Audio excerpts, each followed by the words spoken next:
Finally जिस घड़ी का इंतज़ार था वो घड़ी आ गई। पाकिस्तान और इंडिया का मैच हो गया।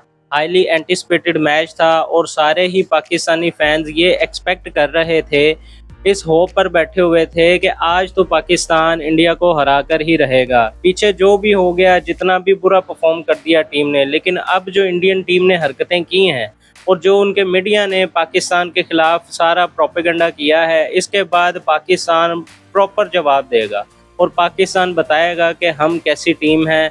हम आपको मैदान पर भी जवाब दे सकते हैं, हम भी आपको शिकस्त दे सकते हैं और शिकस्त देने के बाद एक स्टेटमेंट बनाएगा। उसके बाद प्रेस कॉन्फ्रेंस में जाकर आप अपनी आर्म्ड फोर्सेस को ट्रिब्यूट भी पेश करेंगे और ग्राउंड के ऊपर भी आप जो हैंडशेक कंट्रोवर्सी थी, उस पर भी आप एक स्टैंड लेंगे। मैच स्टार्ट होता है, एज़ यूजुअल हैंडशेक पॉलिसी उन्होंने अपना ली है। पीसीबी ने इस पॉलिसी को एक्सेप्ट कर लिया है कि इंडिया और पाकिस्तान के आइंदा आने वाले मैचेस के दौरान, इस एशिया कप के दौरान तो बिल्कुल भी हैंडशेक होगा नहीं। चाहे आप टॉस करने आए हैं तब भी नहीं होगा और मैच ख़त्म होने के बाद प्लेयर्स आपस में हैंडशेक नहीं करेंगे। अब बात ये है कि एक तरफ तो आप इसी कंट्रोवर्सी को लेकर करना चाहते थे बॉयकॉट, उस पर आपने पिछले 2 चेयरमैन को भी बुला लिया था पीसीबी के, अगर वो ना समझाते तो शायद आप बॉयकॉट भी करके बैठे होते। अब ऐसा क्या हो गया बंद कमरों में कि आप फ़ौरन से इस बात पर ही एग्री कर गए हैं कि हमने अब हैंडशेक पॉलिसी अपना लेनी है कि दोनों टीम्स एक दूसरे के साथ हैंडशेक नहीं करेंगी। ऑब्वियसली ये जो बात आई है, ये जो मामला आया है, ये बीसीसीआई की तरफ से ही आया है। आईसीसी ने इस पर कोई स्टैंड लिया है नहीं लिया वो अलग बात है, लेकिन बीसीसीआई ने ही ये रिमार्क्स दिए हैं ना कि हमने आज के बाद, उन्होंने ये रूल बनाया कि हमने आज के बाद पाकिस्तानी टीम से हैंडशेक नहीं करना। अब पीसीबी ने इस बात को एक्सेप्ट कर लिया। चलें बहरहाल जो भी था, मैच स्टार्ट होता है। मैच में तो सबको यही था कि आज तो पाकिस्तानी टीम जवाब देकर रहेगी। पहले 10 ओवर में जिस तरह से पाकिस्तानी टीम खेल रही थी और जिस तरह से इंडियन टीम प्रेशर में थी, कैचेस छोड़ रही थी, लग रहा था कि शायद आज कुदरत का निज़ाम भी काम कर रहा है, हर चीज़ हमारी सपोर्ट में जा रही है, हर तरह से आज वक्त, माहौल, हालात सब कुछ हमारे फेवर में है। आज तो ये मैच पक्का पक्का ही हमारा है। लेकिन जैसे कि मैं हमेशा कहता हूँ कि पाकिस्तानी टीम इंडिया के खिलाफ हमेशा अपनी गलतियों की वजह से ही आती है, इस बार भी यही हुआ। हम जीता हुआ मैच खुद प्लेट में रख के उनको दे हैं कि भाई साहब ये आपका मैच है, क्या हो गया, आपको क्या लगा हम जीतने आए हैं? लूज़र माइंडसेट के लोग हैं हम सर, हम नहीं कभी जीत सकते, हम बस बाहर बैठकर बातें कर सकते हैं। जब आप हमें ग्राउंड में भी छितर मारोगे, उसके बाद ऑन फील्ड के बाद जब आउट ऑफ द फील्ड जाओगे, बाद में भी हमें छितर मारोगे। पहले आप अपने बल्ले से और बॉल से हमें ज़ख्मी करोगे, ज़लील करोगे, उसके बाद आप अपनी ज़ुबान से भी हमें ज़लील करोगे, तब भी हम उसका कोई जवाब नहीं दे सकते। हमें गैरत आती नहीं। आप ग्राउंड के अंदर जो मर्जी कर लो हमारे साथ, आप आउट ऑफ द ग्राउंड जो मर्जी कर लो हमारे साथ, हम बस एक छोटा मोटा स्टैंड लेते हैं, एक कंट्रोवर्सी क्रिएट करने की कोशिश करते हैं, हम एक हड़ाउरी मचाते हैं, उसके बाद फिर हम यहीं पे, औकात हमारी यही है कि हम ग्राउंड में नहीं जीत सकते। बातें करवा लो हमसे, बड़ी बड़ी बातें करवा लो हमसे, हम वो बातें करने में बड़े एक्सपर्ट हैं। जिस तरह की मर्जी आप बड़ी स्टेटमेंट दिलवा लो हमसे। इस टीम को जो लोग टिप्स दे रहे हैं, जो एक्स क्रिकेटर्स हैं, जो टिप्स दे रहे हैं, जिनके अपने पल्ले में 1 या 2 मैचेस होंगे इंटरनेशनल, उनकी अपनी क्या परफॉर्मेंस है पाकिस्तान के अगेंस्ट, जो इस टीम को टिप्स दे रहे होते हैं कि ऐसे नहीं, ऐसे करो, ऐसे करो।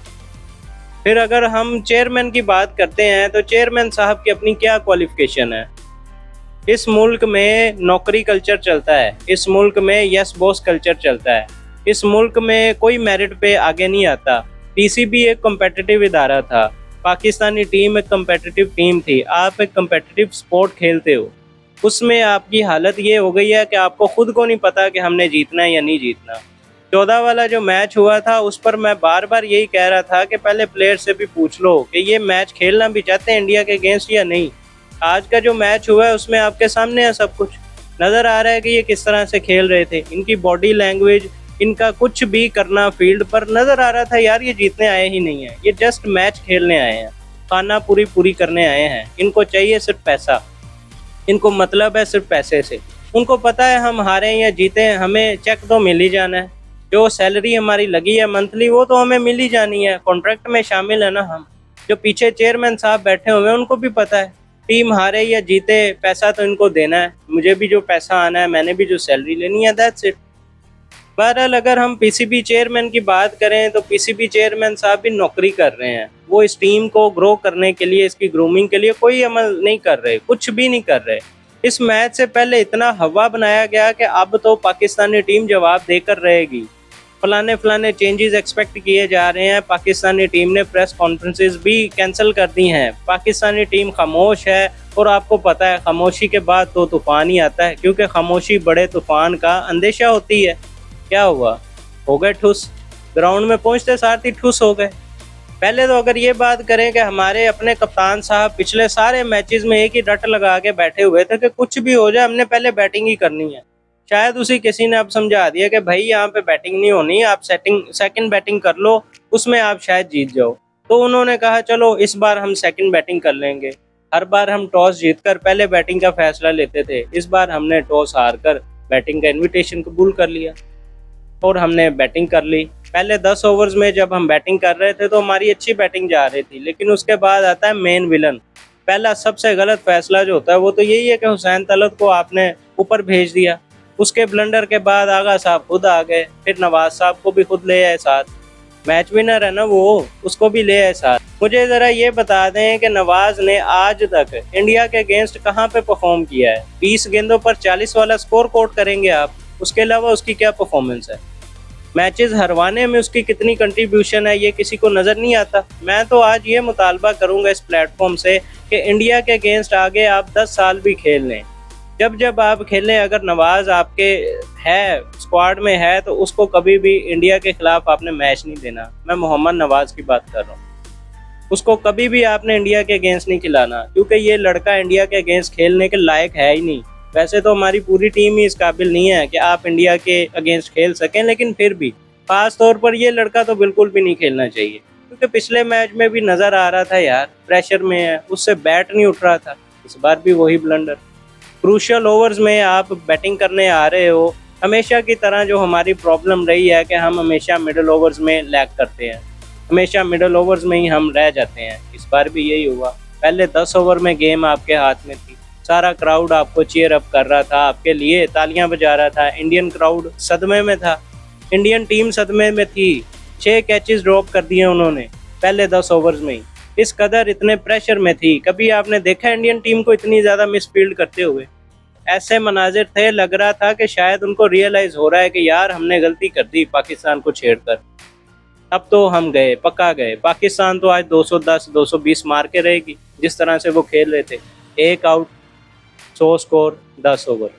उसके बाद दी ग्रेट सलमान अली आगा साहब आते हैं, फिर जो वो मंजी बिछाते हैं क्रीज के ऊपर। वो खुद कहते हैं इंडियन टीम को कि यार क्या हुआ, तुम लोग घबरा गए, तुम लोग डर गए, तुम्हें क्या लगा हम मैच जीतने हैं? नहीं नहीं भाई, मैं हूँ ना, मैं हूँ, आप टेंशन ना लो, मैच नहीं हम जीते। ये तो बस ऐसे ही अवाम को हमने बस एक ढकोसला देना था कि हम अभी भी खेल सकते हैं, हमें अभी भी दम है। तो इस वजह से उसने जो परफॉर्म किया, उसके बाद सारा मोमेंटम मैच खुद उठा के आपने उनकी झोली में रख दिया कि भाई ये आप ही का मैच है, हम यहाँ पे जीतने थोड़ी आए हैं। 13 बॉल्स खेली जाती हैं, 17 स्कोर किया जाता है सलमान अली आगा की तरफ से, कहीं पर इंटेंट नज़र ही नहीं आती। वैसे तो ये कह रहा है कि हम बिल्कुल नॉर्मल हैं, अगला मैच है, अगले मैच में हम अब नॉर्मल होंगे। रात गई बात गई, इसको 14 वाली शिकस्त नहीं भूली, ये मेंटली वहीं पे है। उस शिकस्त में जो भी इसका रोल था, जिस तरह से भी ये स्ट्रगल कर रहा था, उसके बाद यूएई के अगेंस्ट इसने क्या परफॉर्म किया, यही स्ट्रगल है इनकी। उसके बाद अब इंडिया के अगेंस्ट देख लो, अब तो आपको स्टेज सेट करके दिया गया था भाई साहब। बीइंग अ कैप्टन आपको फ्रंट से लीड करना चाहिए था, आपको छक्के चौके लगाने चाहिए थे, उनके ऊपर धाक बिठानी चाहिए थी आपकी। पहली तो आपने पुअर डिसीजन मेकिंग की कि आपने तलत को ऊपर भेज दिया, पूरी टूर्नामेंट में उसे नहीं खिलाया, पिछले जो ट्राई सीरीज हुई थी उसमें आपने उसे नहीं खिलाया। अब इतने बड़े मैच में एक ऐसे प्लेयर को जो एक क्लच प्लेयर है, स्ट्राइक रोटेट कर सकता है, और शामिल भी उसे इसलिए किया गया था टीम में कि वो सिर्फ स्ट्राइक रोटेट कर सकता है, बड़ी शॉट्स के लिए तलत जाना ही नहीं जाता, लेकिन आपने उसे ऊपर भेज दिया। जहाँ पे आपको शॉट्स की ज़रूरत थी, बड़ी स्ट्राइकिंग की ज़रूरत थी, हिटिंग की ज़रूरत थी, वहाँ पे आप एक क्लच प्लेयर को भेज देते हैं। चलें, वो आपने जो बैड डिसीजन ले लिया, मोमेंटम चला गया इंडिया के पास। उसके बाद दोबारा से आपके पास मौका आया जब हुसैन तलत आउट हुआ है, मोहम्मद हारिस को भेजते भाई, फहीम अशरफ को भेज देते, लेकिन नहीं, वहाँ पे आगा साहब ने खुद आना था। वैसे तो कहा जाता है बड़ा ही सेल्फलेस कैप्टन है। बिल्कुल जी, बहुत ही सेल्फलेस कैप्टन है, क्योंकि सेल्फ रिस्पेक्ट है ही नहीं सर की। इस बार बना बनाया मैच था, रेडीमेड आपका मैच था, लेकिन आपने खुद उनको दे दिया मैच। अगर सेल्फ रिस्पेक्ट होती, कोई गैरत होती, तो आप इस तरह की पुअर डिसीजन मेकिंग ना करते। पीसीबी चेयरमैन की बात करें तो मैं इनसे ये पूछना चाहता हूँ कि अब किस बात पर बॉयकॉट करेंगे आप? हैंडशेक की पॉलिसी तो आपने खुद एक्सेप्ट कर ली है। उसके बाद जो सूर्या ने बयान दिए हैं, उसने तो कह दिया भाई हम अपने मुकाबले की टीम समझते ही नहीं है। कौन सी राइवलरी की आप बात करते हो? 13 मैचेस हमने जीते हैं, 1 मैच वो जीते हैं, या आप कह लें कि 10 मैचेस हमने जीते हैं, 1 मैच वो जीते हैं। ये राइवलरी होती है? कोई हो मुकाबला यार, 8 मैचेस हमने जीते हैं, 7 उन्होंने जीते हैं, या 5-5 से बराबर है मुकाबला, ये होती है राइवलरी? अफगानिस्तान और बांग्लादेश के मैचेस देख लो, वो ज़्यादा इंटरेस्टिंग होते हैं। श्रीलंका और बांग्लादेश के मैचेस देख लो, वो ज़्यादा इंटरेस्टिंग होते हैं। क्या आप राइवलरी लेकर बैठे हुए हो यार? अब उसके इन बयानात पर आप क्या स्टैंड लेंगे? फिर से धमकी लगाएंगे कि हमने बॉयकॉट करना है? पीसीबी चेयरमैन साहब खुद भी तो नौकरी ही कर रहे हैं, टीम की ग्रूमिंग के लिए तो उन्होंने कोई काम नहीं किया। 3-3 जॉब्स जनाब एक बार में कर रहे हैं। मुल्क के इंटीरियर मिनिस्टर भी हैं, उसके अलावा इनके पास अपना टीवी चैनल भी है, उसकी मलकियत भी है इनके पास। जाहिर है इन सब मीटिंग्स में इंगेज करना होता है, फिर पीसीबी की चेयरमैनशिप भी लेकर बैठे हुए हैं। नज़र आ रहा है यार नौकरी कर रहे हैं। हमारा माइंडसेट ही ये है कि जो आता है बस आने दो, हमारे पास आने दो, हम किसी को नहीं देंगे। हमने खुद ही अपनी जो पीसीबी का इदारा है, अपनी टीम है, उसको खुद ही पॉलिटिसाइज किया हुआ है। यहाँ पर तो जो यस बॉस बोलेगा वही टीम में आएगा। मेरिट क्या होता है? मेरिट कुछ भी नहीं होता है, ये सिर्फ पेपर पर लिखने की बातें हैं। दूसरी टीम्स आज के टाइम पे इतनी ज़्यादा टेक्नोलॉजी आ गई है कि वो प्रॉपर पेपर वर्क करके आते हैं। आप क्या करते हैं? आप कुदरत के निज़ाम पर चलते हैं। आप आज भी सोच के साथ जाते हैं कि ये फलाना प्लेयर बड़ा अच्छा टुलर है, चल गया तो चांद तक, वरना कोई बात नहीं, मैच तो हम हमेशा हारते ही रहते हैं।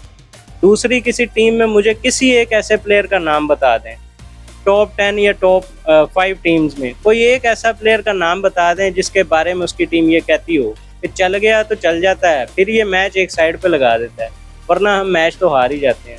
ये आपका ही खासा है जनाब, पिछले 10-20 साल से, या आप कह लो शुरू से बस यही अप्रोच है हमारी। हमेशा हम 1-2 ऐसे प्लेयर टीम में रखते हैं जो टुलर होते हैं, जिनको हमने बहुत बड़ा ब्रांड बनाया होता है। यार 10 मैचेस आप मुझे दो, एक में तो मैं भी परफॉर्म कर ही लूँगा। 20 मैचेस आप मुझे दो, एक में तो मेरा भी तुक्का लग ही जाएगा। इंटरनेशनल स्टेज पे जहाँ पे प्लेयर को आपने पूरी तरह से ग्रूम करके, पूरी तरह से उसको प्रॉपर प्लेयर बनाकर आपने लाना होता है इंटरनेशनल स्टेज पे। हमारे मुल्क में पाकिस्तान कॉमेडी बोर्ड की ये हरकतें हैं कि वो इंटरनेशनल स्टेज पर जब प्लेयर को लाते हैं, वहाँ पे उसे सिखाना शुरू करते हैं कि क्रिकेट खेलनी कैसे है। फिर यहाँ पे कहा जाता है जी सुपरस्टार कल्चर बहुत ज़्यादा चलता है। सुपरस्टार बनाया ही कौन सा आपने? वसीम अकरम के बाद आपके पास कौन सा सुपरस्टार है?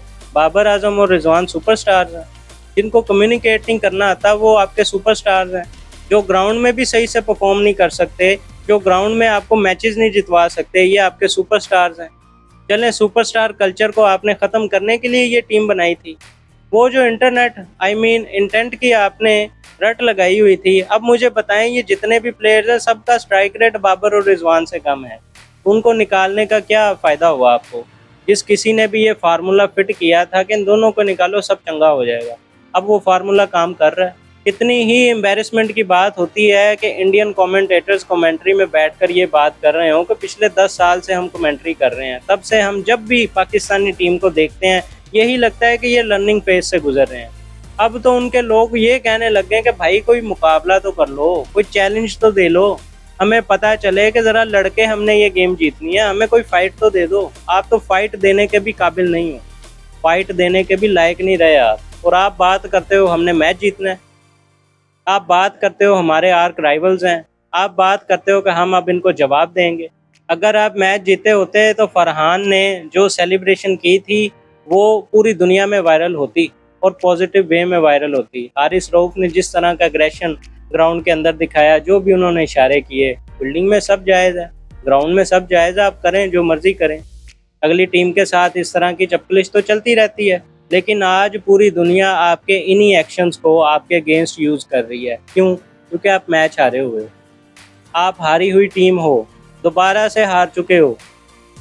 एक हाइप बनाई गई थी कि अब तो हम मैच जीत के रहेंगे, लेकिन अब क्या हुआ भाई? आप तो फिर से अपनी औकात दिखा के आ गए। पीसीबी चेयरमैन जाके प्लेयर्स को ग्रूम करते हैं, उनको हौसला देते हैं, उनकी मोटिवेशन के लिए मोटिवेशनल स्पीकर हायर किया जाता है। यार ये टैक्टिक्स किसके सामने आप कर रहे हो? क्यों अपने आवाम को पागल बना रहे हो? आज तक जब भी इंडिया पाकिस्तान का मैच हुआ मोस्ट ऑफ द टाइम ऐसे ही हमारे चेयरमैन जाके मिलते हैं। तो भाई पहले कोई फ़ायदा हुआ है? पहले कोई रिजल्ट आया टाटा जो इस बार आता? तो फिर आपको क्या ज़रूरत है वहाँ पे जाके उनको मिलने की, उनको मोटिवेट करने की? पहले तो आप मुझे ये सवाल का जवाब देना कि आपकी अपनी क्या नॉलेज है क्रिकेट के बारे में? 2 साल के बच्चे की अकल है आपके अंदर जब आप क्रिकेट की बात करते हो। छोटी सी बात को लेकर इशू बनाकर आप पूरी टूर्नामेंट का बाइकआउट करने चले जाते हो। पीछे आपके जो चेयरमैन साहब का चेयरमैन है वो आपको आके समझाते हैं कि यार क्या बच्चों वाली हरकतें कर रहे हो? जीतना है तो ग्राउंड में जीतो, मुकाबला करना है तो ग्राउंड में मुकाबला करो, कोई स्टेटमेंट देनी है ना तो ग्राउंड में स्टेटमेंट दो। ये इंडियन टीम की और इंडियन बोर्ड की टैक्टिक्स होती हैं। हर बार वो इतना ज़्यादा कंट्रोवर्शियल बना देते हैं पाकिस्तान और इंडिया के मुकाबले को कि पाकिस्तानी टीम दबाव में आ जाती है। आप क्या समझते हैं कि इंडियन टीम ने बॉयकॉट करना था? आप क्या समझते हैं कि इंडियन टीम पाकिस्तान के खिलाफ मैच नहीं खेलेगी? मुझे आज तक बता दें कितने मैच इंडिया ने फॉरफिट किए हैं, कितने मैच इंडिया ने पाकिस्तान के अगेंस्ट खेलने से इनकार किया है। लेकिन हर साल कंट्रोवर्सी बनती है, पॉलिटिसाइज किया जाता है इस इशू को। वो आपको ज़हनी दबाव में लाने की कोशिश करते हैं, आप आए होते हैं दबाव में। पिछले 10 मैचेस उठाकर देख लें, किसी एक मैच में भी आपको नहीं लगेगा कि हमारी बॉडी लैंग्वेज, हमारा रिस्पॉन्स ऐसा है कि हम मैच जीतने के लिए ही ग्राउंड में आए हैं। भाई साहब जब आप 10 के मुकाबले में एक मैच जीतोगे ना तो वो तुक्का ही लगता है। ये ना कहें कि वो हमने अपनी परफॉर्मेंस से जीता था। 10 में से एक मैच में तो सभी परफॉर्म कर ही लेते हैं। जाहिर है प्लेयर्स का भी दिन होता है, कभी ना कभी किसी का तुक्का लग जाता है। दोनों मैचेस में अगर किसी लड़के ने परफॉर्म किया तो वो फरहान है, और प्रॉपर शॉट्स खेलने वाला लड़का है, वो प्रॉपर मेरिट पे वो आया है। जब रिजवान और बाबर साहब विराजमान थे ओपनिंग स्पॉट पे, जबकि ये नेचुरल ओपनर्स है ही नहीं, कभी थे ही नहीं, तब फरहान डोमेस्टिक में 5 मैचेस में से 4 में सेंचुरियां स्कोर कर रहा था, अपनी जगह बनाकर आया है। उसने अपनी जगह बनाई है, आज इस टीम में खेल रहा है, और वो अकेला लड़का था पूरे मैच में। पिछला जो मैच हुआ उसमें भी और आज जो मैच हुआ उसमें भी अकेला लड़का था जो अगेंस्ट खड़ा हुआ था इंडिया के। नज़र आ रहा था कि ये फाइट दे रहा है। उसके साथ कौन खड़ा होता है? कौन देता है उसका साथ? कोई भी नहीं देता। अब तो वैसे ही बड़ी रेयर बात हो गई है कि हमारा कोई प्लेयर इंडिया के खिलाफ 50 भी स्कोर कर ले, सेंचुरी भी स्कोर कर ले। हम देखा करते थे कि हमेशा ऐसा ही होता था। हमारी टीम में से कोई एक प्लेयर चल जाता था, सेंचुरी स्कोर कर लेता था, फिर उनकी टीम में से कोई एक प्लेयर चल जाता था, सेंचुरी स्कोर कर लेता था। इस तरह से टाकरे के मुकाबले होते थे, 19-20 रहता था। लेकिन अब क्या है, हमारे अब मैचेस में जब इंडिया के खिलाफ हमारी टीम खेलती है, अगर कोई प्लेयर 50 स्कोर कर ले तो इसको बहुत बड़ा मार्का समझा जाता है, माइलस्टोन समझा जाता है। और होता ही ये है कि वही प्लेयर चलता है। पिछले मैच में भी फरहान ही चला था, इस बार भी फरहान ही चला है। आप जितना मर्जी उसे ट्रोल कर लें, जो मर्जी आप उसे कह लें, आप उसकी मेंटालिटी को जो मर्जी कह लें, उसने एक स्टेटमेंट दी है, उसने आपको मैच बनाकर दिया है। उसके बाद जो कप्तान साहब हैं, इनको फ्रंट से लीड करना चाहिए था। ये खुद मैच उठा के तो उनकी झोली में गोद में रख के आ गए कि भाई ये ले लो। आप कभी भी इंडिया के खिलाफ मैच जीतने के लिए ग्राउंड में उतरे ही नहीं हो। मैंने हमेशा ये कहा है कि हमारी टीम अपनी गलतियों की वजह से मैच हारती है। इस मैच में भी पहले 10 ओवर्स में हम मैच के अंदर थे, अगले 10 ओवर में हमने खुद मैच उनको दे दिया। अब अगर हम सोल्यूशन की बात करें तो मैं पहले से ही हाईलाइट कर चुका हूं कि हमारी टीम में आवे का आवा बिगड़ा हुआ है। यस बॉस कल्चर चलता है, जो यहाँ पे यस बॉस करेगा वो टीम में आएगा। मेरिट कुछ भी नहीं है हमारी टीम में। प्लेयर्स की ग्रूमिंग नहीं होती, उनकी कम्युनिकेशन स्किल्स पर काम नहीं किया जाता। अभिषेक शर्मा ने जिस तरह से धुलाई की है आपकी, उसके बाद ज़रा आप उसकी पोस्ट मैच प्रेस कॉन्फ्रेंस देखें, किस तरह से वो बोल रहा है, कितना कॉन्फिडेंटली वो बात कर रहा है। आप में से किसी प्लेयर के अंदर ये कॉन्फिडेंस है? आप तो बोलते हुए अटक रहे होते हैं, आपको बात करनी नहीं आती। जब तक आप कम्युनिकेशन स्किल्स पर प्लेयर्स की काम नहीं करेंगे, आपके प्लेयर कॉन्फिडेंस नहीं दिखाएंगे। जब प्लेयर्स में कॉन्फिडेंस ही नहीं होगा तो इस तरह की कम्पेटिटिव स्पोर्ट्स वो किस तरह से खेल सकते हैं? एसोसिएट टीम्स के अगेंस्ट आप खेल कर मैच जीत कर उसको कामयाबी कहते हैं। जब आप एसोसिएट टीम के अगेंस्ट जीतते हो, उसको आप सेलिब्रेट करते हो, वहीं से आपकी मेंटालिटी का पता चलता है कि आप किस टीम के मुकाबले की टीम हो। भाई आगा साहब बड़े फ़ख्र से फ्लॉन्ट करते थे कि 13 मैचेस में से 10 हम जीते हुए हैं। पिछले मेरी कैप्टनसी में जितने भी मैचेस हुए उसमें से मेजॉरिटी मैचेस हम जीते हैं। तब भी उससे कोई ये सवाल नहीं करता था कि भाई किन के अगेंस्ट जीते हो? यूएई के अगेंस्ट, ओमान के अगेंस्ट, बांग्लादेश के अगेंस्ट, किसी भी अच्छी टीम के अगेंस्ट आप मैच नहीं जीते। ना इंग्लैंड के खिलाफ, ना ऑस्ट्रेलिया के खिलाफ, ना ही इंडिया के खिलाफ, ना ही न्यूजीलैंड के खिलाफ। आज तो हालात ये हो चुके हैं, आपकी क्रिकेट का स्टैंडर्ड ये हो चुका है कि जब भी किसी बड़ी टीम के अगेंस्ट आपका मैच होता है, वो अपनी ए, बी, सी, डी टीम खिला देते हैं। पूरी स्ट्रेंथ पर वो आपके अगेंस्ट आते ही नहीं। ज़ाहिर है दुनिया में अब इस बात पर भी वर्क होता है, पहले से एनालाइज़ किया जाता है कि जिस तरह से इस प्लेयर की फ़िज़ीक है, जिस तरह से इसकी परफ़ॉर्मेंस चल रही है, ये डाटा होता है पूरा उनके पास कि इतने टाइम तक ये प्लेयर खेल सकता है। तो ज़ाहिर है उन्होंने अपने उस प्लेयर को बचा कर रखना है। आप जैसी थर्ड क्लास टीम के अगेंस्ट वो अपना प्लेयर क्यों उतारेंगे? ऑस्ट्रेलिया, इंग्लैंड और न्यूजीलैंड इन टीम्स के साथ हम खेलते हैं, बहुत प्राउडली कहते हैं कि जी हम इनके अगेंस्ट खेल रहे हैं, बहुत स्ट्रॉन्ग टीम्स हैं। लेकिन कभी आपने देखा है कि पिछले 4-5 सालों में इन्होंने कौन सी टीम्स हमारे अगेंस्ट खिलाई हैं? बीजीटी ट्रॉफी होनी थी, उससे पहले पाकिस्तान टूर कर रहा था ऑस्ट्रेलिया का। सारे बड़े प्लेयर्स ऑस्ट्रेलिया के बीजीटी ट्रॉफी की तैयारी कर रहे थे। आपके अगेंस्ट उन्होंने अपनी सी टीम खिलाई हुई थी, उससे भी आप मर मर के मैच जीत रहे थे। ये स्टैंडर्ड है आपका। आपकी इंटरनेशनल लेवल पे जो टीम खेलती है, आपके इंटरनेशनल प्रोफेशनल प्लेयर्स दूसरी टीम्स की सी ग्रेड की टीम्स के अगेंस्ट मुकाबला करने के लायक हैं। बस उनकी फुल स्ट्रेंथ टीम के अगेंस्ट आप मुकाबला भी नहीं कर सकते। हमेशा से यही हाइप बनाई जाती है, कोई भी बड़ी टूर्नामेंट आती है उससे पहले पाकिस्तान की टीम 1-2 सीरीज जीतकर हाई होप्स के साथ जाती है ग्राउंड में, और होता क्या है, पहले राउंड में बाहर हो जाते हैं। अब भी यही हो रहा है। सॉल्यूशंस की अगर बात करें तो कम्युनिकेशन पे आपको वर्क करना पड़ेगा, प्लेयर की ग्रूमिंग पे आपको वर्क करना पड़ेगा, मेरिट कल्चर को आपको बूस्ट देना पड़ेगा, यस बॉस कल्चर को आपको ख़त्म करना पड़ेगा। उसके लिए सबसे पहले तो जो चेयरमैन है ना, उसकी भर्ती कोई पक्की भर्ती करो और कोई अच्छे चेयरमैन को लेकर आओ जो वाकई में क्रिकेट का नॉलेज रखता हो। किसी बिजनेसमैन को, ब्यूरोक्रेट को, किसी टीवी चैनल होस्ट को, किसी मिनिस्टर को उठा के आप चेयरमैन ना लगा दिया करें। जब तक आप ये ब्लंडर करते रहेंगे, ऊपर से ही आपने टीम का जो जिसने लीड करना है, जिसने टीम बनानी है, वही बंदा आपने बकरी टाइप रखा होगा, तो पीछे जो शेर हैं वो फिर बकरियां ही बनेंगे। अगर ऊपर आपने बंदा शेर बिठाया होगा तो बकरियों को वो खुद ही शेर बना दें। तो पहले तो अपना चेयरमैन चेंज करो, अपना डोमेस्टिक स्ट्रक्चर चेंज करो, अपने प्लेयर्स को ग्रूम करो, उनको एजुकेट करो। हमारे यहाँ मैट्रिक पास प्लेयर 1-2 सेंचुरियाँ स्कोर करके इंटरनेशनल टीम में आ जाता है। उनके प्लेयर्स में से मैं बार बार कहता हूँ आपको, 11 प्लेयर हैं, 11 में से 9-10 प्लेयर इंग्लिश बोलना जानते हैं, प्रेस से बात करना जानते हैं। चले आप कहें कि इंग्लिश नहीं है ज़रूरी, ठीक है जी, मान लेते हैं इंग्लिश ज़रूरी नहीं, बात तो करनी आनी चाहिए। आप तो फिर गेम में जाकर कुदरत का निज़ाम कर रहे होते हैं, गेम से बाहर आकर आप यही कह रहे हैं जी मदद नहीं हुई। ये क्या आपके जवाबात होते हैं? जब आप इंटरनेशनल लेवल पे अपने मुल्क को रिप्रेजेंट कर रहे हैं, तो जो इंटरनेशनल लैंग्वेज पूरी दुनिया में चलती है ना, आपका वो लैंग्वेज सीखना बहुत ज़्यादा ज़रूरी है। प्रेस को किस तरह से आपने फेस करना है वो बहुत ज़्यादा ज़रूरी है।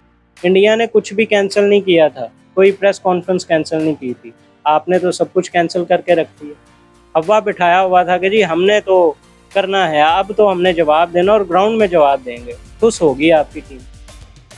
जवाब देने से पहले जवाब होता क्या है ये तो सीख लो भाई।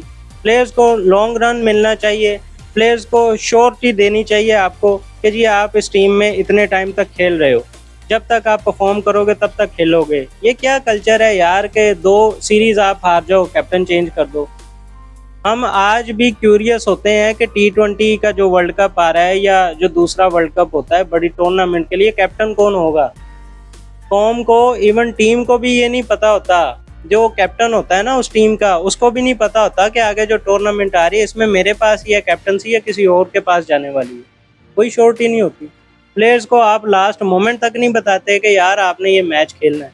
ये क्या ब्लंडर था कि जी हमने साइकोलॉजिस्ट बुला लिया, बड़े मैच से एक दिन पहले हमने साइकोलॉजिस्ट बुला लिया, पीसीबी चेयरमैन साहब प्लेयर से मिलने चले गए। अगर इस तरह की मोटिवेशन से कुछ होता है भाई साहब, तो पिछले मैच में भी कर ही लेते फिर। तो ये जो स्टंट्स आप करते हैं आवाम को खुश करने के लिए, ऐसा ना करें। टिकटॉक की टीम ना बनाएं, मुल्क के लिए आप खेलते हैं, कौमी टीम बनाएं। ये कौमी टीम है हमारी, ये कौमी इदारा है हमारा, कम्पेटिटिव स्पोर्ट्स खेलते हैं आप। यूट्यूब पर नहीं आप चल रहे भाई, आप ना ही टिकटॉक पर चल रहे हैं। तो इस तरह के जो टिकटॉक पर ही होता है ना, जो ट्रेंड चल रहा है बस go with the flow. YouTube पे जो ट्रेंड चल रहा है बस गो विद द फ्लो। आवाम के सेंटीमेंट को आपने देखा, उसी के मुताबिक फैसला कर दिया। ये रोटेशन पॉलिसी कल्चर की तो मुझे समझ नहीं आ रही। पीएसएल के मैचेस में आप जो कोचिंग करते हो, वही कोचिंग माइंडसेट के साथ आप इंटरनेशनल लेवल पे कम्पीट नहीं कर सकते। जिसको आपने कोच बनाया हुआ है उसकी अपनी क्या क्वालिफिकेशन है। छोटी मोटी लीग्स में जाहिर है कोटा पूरा करना होता है, तो इसलिए उनको कोच ले लेते हैं जिनका कोई रेफरेंस भी नहीं होता, जिनका कोई पीछे सैंपल साइज ही नहीं होता, कुछ भी नहीं होता। हम उनको वैसे ही कोच ले लेते हैं। हमारी टीम में उसको हेड कोच बना के बिठाया हुआ है।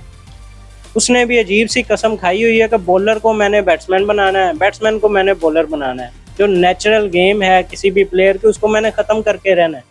हर मैच में आपको आपके नंबर का पता ही नहीं होता कि मैंने किस तरह से खेलना है। इंडिया की टीम में ये बातें हो रही थी कि फलाना प्लेयर आज खेलेगा या नहीं खेलेगा, क्योंकि पीछे जो बैठा वो बड़ा स्ट्रॉन्ग प्लेयर है। किस कम्बिनेशन के साथ टीम जाएगी आगे। हमारे यहाँ तो ये होता है कि यार आज कौन खेल रहा है, आज हमारी नंबरिंग क्या होगी, क्या मामला होगा। आपके कैप्टन को भी श्योरिटी नहीं होती कि हमने किस तरह से गेम करनी है। आपकी सिर्फ ओपन पकी है, आप तो वो भी आपने चेंज कर दी। एक फैसला आपके हक में जाता है तो दूसरा फैसला आपके खिलाफ जाता है। क्यों? क्योंकि आप डर के खेल रहे होते हैं, आप कंफ्यूज होके पैनिक होकर आप खेल रहे होते हैं। इस तरह से गेम्स नहीं होती। इंटरनेशनल मुकाबलों पे बड़ी बड़ी टीम्स के अगेंस्ट आप इस तरह से कम्पीट नहीं कर सकते। अपनी फाइनल 11 बनाएं, उस फाइनल 11 को लॉन्ग रन दें और इस तरह की टूर्नामेंट में उनसे रिजल्ट्स लें। उनको कहें कि आपको इतनी सीरीज़ हम देंगे, आगे जो टूर्नामेंट आ रही है उसमें हमें परफॉर्मेंस चाहिए। सारी सीरीज़ में आप फेल हो जाओ, हमें कोई फ़र्क नहीं पड़ता। टूर्नामेंट में अगर परफॉर्म नहीं करोगे तो उसके बाद कभी इस टीम में आने के ख्वाब ना देखना आप। क्या ऐसा हो सकता है? नहीं हो सकता, क्योंकि जब तक हमारे कोच को समझ आती है कि टीम को कैसे लेकर चलना है, तब तक कोच की अपनी छुट्टी होने वाली होती है।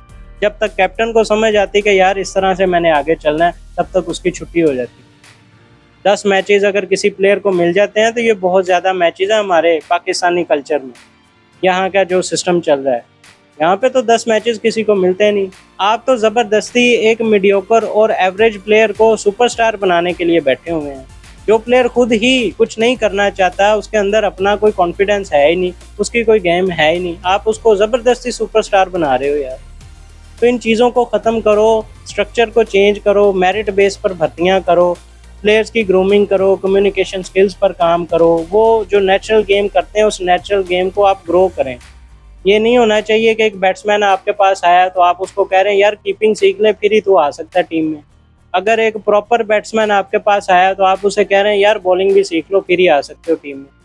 आपका अगर कोई स्टार बैटर है, अगर उसने टीम में जगह बना ली है तो अब उसे कीपिंग करनी पड़ेगी, बॉलिंग भी साथ करनी पड़ेगी। ये क्या आपने फजूल किस्म की शर्तें रखी हुई हैं?